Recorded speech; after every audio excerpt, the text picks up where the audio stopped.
Our final step with this project is we are going to be adding accents or details with gold and gold and silver metallic paints. So it's not that you're going to go over and paint the entire project gold or silver.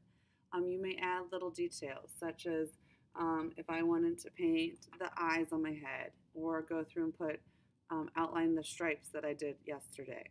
Okay, so things like that. I could also go through, outline maybe the rectangle where I'm going to write my name in hieroglyphics. And the final step is I'm going to write my name in hieroglyphics. So I have paint pens or Sharpie markers for you to use. This one's a little backwards. I did use metallic paint and then I went over and added Sharpie to it. I would recommend not doing this because you will not have time for it to dry in between. The rectangle has to be completely dried before you go and do your name in hieroglyphics. The metallic paint cups will be at your table, and then the Sharpie paint pens and markers will be at the front blue counter. So here I go through and I write my name in hieroglyphics. We practice this in our sketchbooks, and then I look at the sheet here and I copy it down. Okay, remember this rectangle has to be completely dry before I go and use one of the paint pens or the Sharpie markers. With the paint pens, I need to make sure that I press it down in and that the paint will flow to the top there. Let me grab one real fast.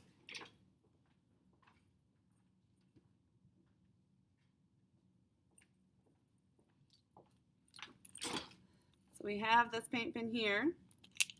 What we're going to do is just simply press down on it. You can do it in your sketchbook. Please be careful this does not come off my tables. You press down and then the paint flows to the tip here.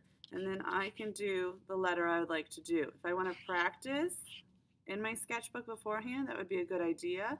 So I know how thick the line is going to be and how small I need to write my letters. So if I was going to do an X, I could do something like this.